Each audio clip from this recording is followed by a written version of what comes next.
Assalamualaikum warahmatullahi wabarakatuh.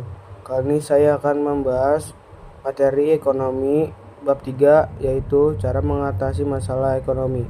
Sebelumnya, biarkan saya memperkenalkan diri saya terlebih dahulu. Perkenalkan, nama saya Ekswit, absen 12, kelas 10C dari SMA Negeri 11 Jakarta.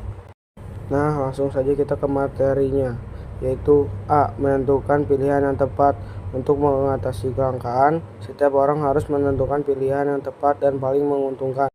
Bagaimana sih cara menentukan pilihan?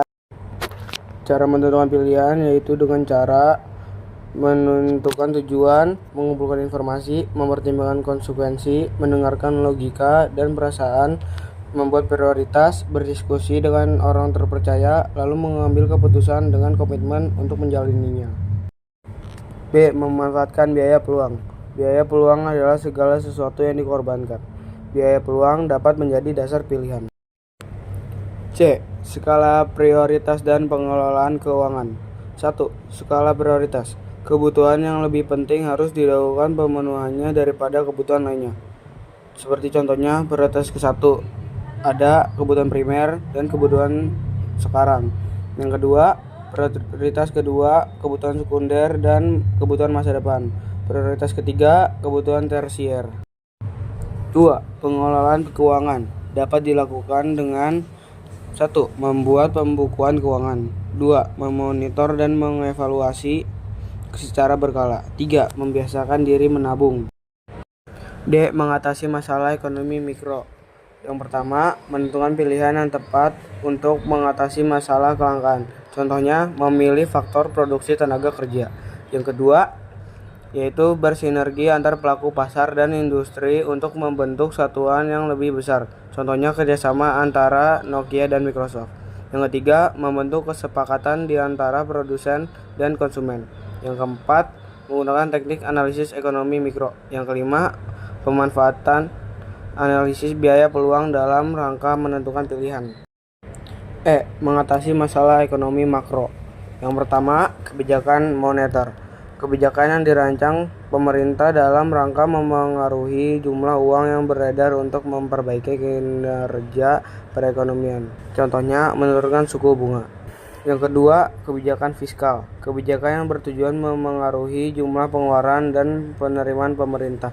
Contohnya, sektor perpajakan. Yang ketiga, kebijakan dengan arah harga barang murah dan bermutu.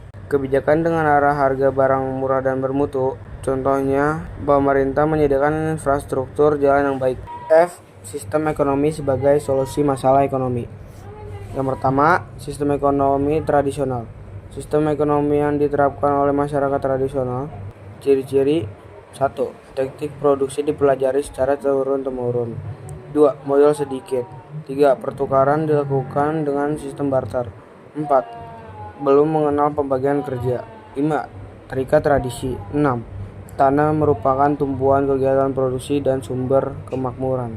2. Sistem ekonomi komando. Peran pemerintah sangat dominan, sedangkan peran masyarakat atau pihak swasta sangat kecil. Ciri-ciri: yang pertama, alat dan sumber daya produksi dimiliki dan dikuasai negara. Yang kedua, rakyat tidak bisa bebas memilih pekerjaan. Yang ketiga, kebijakan perekonomian diatur oleh pemerintah. 3. Sistem ekonomi pasar. Sistem ekonomi di mana kegiatan ekonomi, produksi, distribusi, dan konsumsi dilakukan oleh swasta. Ciri-ciri: yang pertama, semua sumber produksi menjadi milik masyarakat. Yang kedua, pemerintah tidak ikut campur tangan secara langsung dalam kegiatan ekonomi. 3. Masyarakat terbagi atas 2 golongan, yaitu pemberi kerja dan penerima kerja. Yang keempat, timbul persaingan dalam masyarakat. Yang kelima, setiap kegiatan ekonomi didasarkan atas pencarian keuntungan. Yang keenam, kegiatan ekonomi selalu mempertimbangkan keadaan pasar. Sistem ekonomi campuran. Sistem ekonomi di mana pemerintah dan swasta saling berinteraksi dalam memecahkan masalah ekonomi. Orientasi sistem pasar beberapa negara. Contohnya seperti gambar yang ada di bawah ini. Sekian dari saya izin pamit undur diri. Jika ada kesalahan dalam berkata mohon dimaafkan. Terima kasih.